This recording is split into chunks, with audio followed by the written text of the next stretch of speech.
हरीश जी, ये मीडिया का स्पेकुलेशन नहीं है, सुना आपने क्या कहा उन्होंने? देखिए, चुनाव 70 सीटों पे होते हैं। मैं आप नई दिल्ली की बात कर रहे हैं, मैं चुनौती देता हूं किसी को, आइए ना मोती नगर, जहां देखिए स्ट्रॉन्ग बेल्ट जो होती है, एक सीट होती है, आइए आप 70 सीटों में लड़ेंगे, हमको क्या दिक्कत है? चुनाव जो होते हैं और जो सरकार बनती है वो 36 सीटों के जीतने के बाद बनती है। क्या कहेंगे? और हमें पूर्ण विश्वास है कि हम 40 से ऊपर सीटें हम लेकर जाएंगे। सवाल का जवाब नहीं दे रहे, अब आप क्लेम दे रहे हैं यहाँ पर। सर, ऐसा है कि भारतीय जनता पार्टी एक इंडिपेंडेंट पार्टी है, वो अपने मुख्यमंत्री उम्मीदवार तय करे ना करे, किसको करे, आपस में पहले करे चुनाव से, चुनाव के बाद करे या चुनाव के बाद भी ना कर पाए, ये सब उनके अपने इंटरनल मैटर्स हैं, हमें उसमें ज़्यादा नहीं पढ़ना है। लेकिन जिस तरह की उठापटक पिछले 2-3 दिन में सुनाई दी है, पहले सुना कि हर्षवर्धन जी को चीफ मिनिस्टर का उम्मीदवार घोषित कर रहे हैं, फिर थोड़ी देर बाद पता चला कि साहब विजय गोयल जी नाराज़ हो गए, वो शक्ति प्रदर्शन करने लगे हैं। वहाँ से निकल के एक सवाल उठता है एक सहज दिल्ली वासी के मन में कि भाई ये लोग दावा कर रहे हैं कि हम कांग्रेस के 15 साल के शासन से मुक्ति दिलाएंगे। कांग्रेस के 15 साल के शासन से दिल्ली को मुक्ति दिलाने के लिए जो भारतीय जनता पार्टी दावा कर रही है, उसमें कितना दम है? जो लोग आपस में एक एमएलए की सीट के लिए झगड़ रहे हैं, जो लोग सीएम की कैंडिडेट की सीट के लिए झगड़ रहे हैं चुनाव से पहले, अभी तो दूर है, अभी तो हल्दी लगी ना फिटकरी रंग आने लगा इनका तो जब पहले से इतना झगड़ने लगे तो ये लोग सरकार किस लिए बनाना चाहते हैं? एक मिनट हाँ। शीला जैसा शासन देने के लिए, क्योंकि इतनी झगड़ के बाद तो ये समझ में आएगा कि पैसे से सत्ता और सत्ता से पैसे के खेल की सारी उठापटक हो रही है। जी हरीश जी, आपका जवाब क्या है? देखिए, जो मनीष जी बात कर रहे हैं, 70 सीटों के ऊपर लगभग 1600 उम्मीदवार हमारे कैंडिडेट्स का चुनाव मतलब एप्लीकेशन आई थी। उठा पटक की बात तो कर रहे हैं, आप अपनी पार्टी संभालिए ना। कोई बाप पार्टी निकलती है, कोई एक्स पार्टी निकलती है, कोई वाई पार्टी निकलती है, इसलिए हमने कहा कि वो हम तो संभाल ही रहे हैं। लेकिन सवाल ये मुझे बात करनी थी मनीष जी, मैं आपके बीच में नहीं बोला था, मुझे प्लीज खत्म करने दीजिए।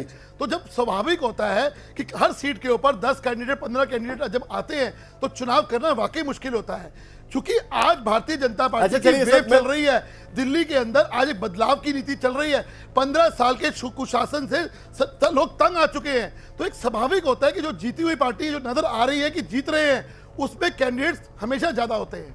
अच्छा, तो आप मुझे एक बात बताइए, क्या मैं आपसे, देखिए टीवी पे आप भले ही ना बोले, लेकिन मैं आपसे जानना चाहता हूं, क्या आपके यहाँ कुछ ऐसा केस स्टडी देखने को मिल रही है जहां पर बाकायदा खुद विजय गोयल और डॉक्टर हर्षवर्धन बोल रहे हैं कि हम दोनों तैयार हैं लड़ने के लिए शीला दीक्षित? ऐसा हो रहा है क्या? देखिए, आप हमेशा शीला दीक्षित को क्यों बना रहे हैं? मैंने फिर बोला आपको, सरकार बनती है अकेला शीला दीक्षित को हराने से नहीं बनती। आज अगर केजरीवाल हरा भी दे शीला दीक्षित को, अगर बाकी 36 सीटों पे नहीं जीतते, सरकार उनकी फिर भी नहीं बनेगी। सवाल ये है कि 36 सीटें कैसे आएंगी, कौन जीतेगा, वो बहुत बड़ा यक्ष प्रश्न है। आज भारतीय जनता पार्टी, मैं यहाँ पर सवाल आपसे एक चीज पूछ रहा हूँ हरीश जी, मेरा सवाल यह है कि अगर दिल्ली की जनता बीजेपी को वोट देगी तो किस नेता की बागडोर पर वोट देगी? सर, मेरा बात वही आ रही है ना, ये भारतीय जनता पार्टी इलेक्शन लड़ रही है, पूरी 70 सीटों पे एक संगठन चुनाव लड़ता है, चाहे वो केजरीवाल जी का संगठन हो, लेकिन लोकसभा में मोदी चुनाव लड़ते हैं। आप बात सुन लीजिए, मोदी जी भी कोई 545 सीटों में चुनाव नहीं लड़ेंगे। सवाल ये होता है कि एक नीति किसकी है? भारतीय जनता पार्टी के संगठन की नीति है। मेरा एक विकल्प कौन दे सकता है? भारतीय जनता पार्टी विकल्प दे सकता है। शीला दीक्षित को भाई पिछले 15 साल में शीला दीक्षित दिल्ली में भ्रष्टाचार का एक बड़ा प्रतीक बन गई हैं। उनको हराना जरूरी है, उनको अकेले भी विधानसभा में भेजने से रोकना जरूरी है और एज ए चीफ मिनिस्टर भेजने से रोकना भी जरूरी है, यानी कि कांग्रेस की सरकार बनने से रोकना भी जरूरी है और शीला दीक्षित को इस बार विधानसभा से जाने से रोकना भी जरूरी है। तो सबसे सतर्क कैंडिडेट हमने अरविंद केजरीवाल को खड़ा किया कि साहब शीला दीक्षित इस बार विधानसभा में नहीं जानी चाहिए, चाहे जो हो जाए, क्योंकि वो भ्रष्टाचार की बड़ी प्रतीक बन गई हैं। और अगर शीला दीक्षित आती हैं तो फिर कैसे वो किस दावे से मुख्यमंत्री पद की दावेदार बनेगी, कहीं रहने ही नहीं देंगे उनको। ये बड़ा कदम तो उठाना पड़ेगा। अगर आप कह रहे हैं कि भ्रष्टाचार का प्रतीक बन गई है तो उनको हराने भी तो जिम्मेदारी है कि नहीं है, या उनको जीतने दो, हम अपनी सेफ सीट देख लेते हैं, हम भी विधानसभा में पहुंच जाएंगे। आप चिंता मत करिए मनीष जी, वक्त आने दीजिए, हम बहुत स्ट्रांग उम्मीदवार उतारने वाले हैं शीला दीक्षित के खिलाफ, आप चिंता मत करिए। पिछली बार आपने विजय जॉली को उतारा था। देखिए, विजय जॉली जी हमारे बहुत अच्छे बड़े लीडर हैं, ऐसा नहीं है। देखिए, लोकतंत्र में चुनाव हार जीत होती रहती है। मनीष जी, कल को आप अगर भगवान ना करे आप इलेक्शन हार जाए, मैं आपको अभी शुभकामनाएं देता हूं, लेकिन अगर आप इलेक्शन हार जाएंगे इसका मतलब आप अच्छे उम्मीदवार नहीं है क्या? ऐसा नहीं होता। नहीं, लेकिन शीला दीक्षित तो भ्रष्टाचार का प्रतीक बनी है, उनको हराना जरूरी है कि नहीं जरूरी है? अभी तक आपका यहाँ पर एज ए थर्ड एम्पायर आप कैसे इसको व्यू करते हैं? मुझे लगता है कि देखिए, पहली बार 20 साल में ऐसा हो रहा है कि दिल्ली के अंदर 2 नहीं 3 उम्मीदवार हैं, नहीं 3 पार्टियां लड़ रही हैं। आपने इतने कम समय ही अपनी दखल तो कर ही ली है। अब उनके लिए मुख्यमंत्री घोषित करने का मतलब है कि दो लोगों से लड़े, शीला से भी लड़े और अरविंद केजरीवाल से लड़े। ये थोड़ा टफ जॉब है। निश्चित तौर पे मेरा मानना है कि हर्षवर्धन ने जब वो दिल्ली बीजेपी के प्रेसिडेंट थे तो काम उनका ठीक था, पर अब जो आज की लड़ाई है उसमें शायद वो उतना फिट ना हो जितना कि विजय गोयल हो जाए या जितना कोई तीसरा हो जाए।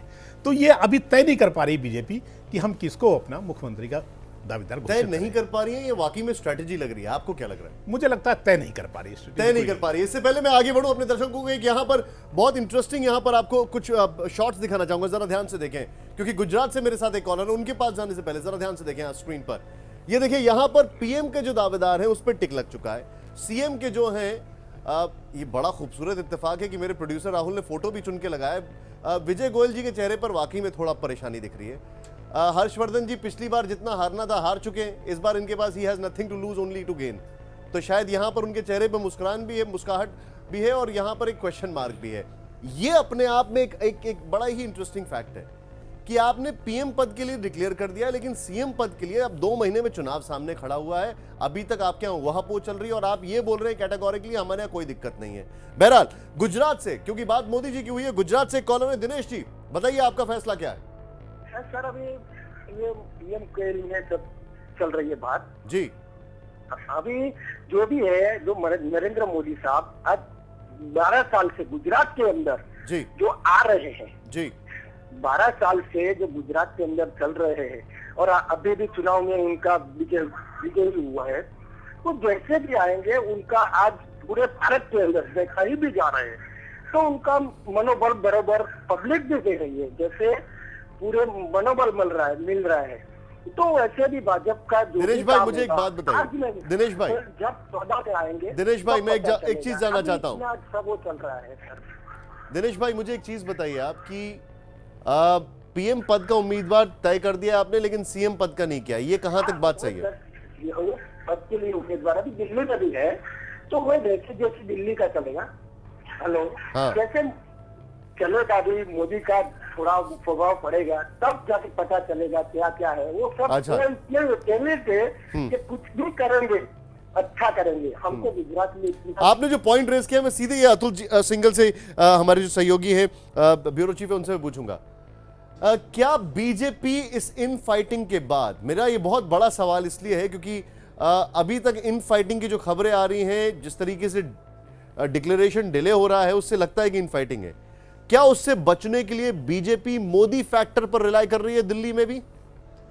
बिल्कुल निशान, देखिए इसमें 2 बातें मैं साफ करना चाहूँगा कि बीजेपी और आरएसएस 2 अलग अलग अगर हम मान के चलें इनको दोनों को, और इनके बीच में एक हल्की सी जो बारीक लाइन है, तो बीजेपी निश्चित तौर पर डर रही है और वो डिसाइड नहीं कर पा रही है कि किसको अपना मुख्यमंत्री का उम्मीदवार घोषित किया जाए, क्योंकि पिछला जो इतिहास है, शीला दीक्षित के खिलाफ जो 3 चुनाव लड़े हैं, तीनों बार अलग अलग कैंडिडेट को सामने रख के लड़े गए। एक बार जो है सुषमा स्वराज थी, दूसरी बार मदन लाल खुराना थे, तो तीसरी बार विजय कुमार मल्होत्रा थे, और तीनों बार जो है मात देखनी पड़ी है बीजेपी को, और ये समझ नहीं पा रही है कि किसको सामने रखा जाए। अगर हम बात करें आरएसएस की, तो यहाँ पर मैं बताना चाहूँगा अपने दर्शकों को भी कि आरएसएस करीब करीब ये मन बना चुका है कि डॉक्टर हर्षवर्धन को आगे रखकर चला जाए और डॉक्टर हर्षवर्धन ही अगले मुख्यमंत्री होंगे।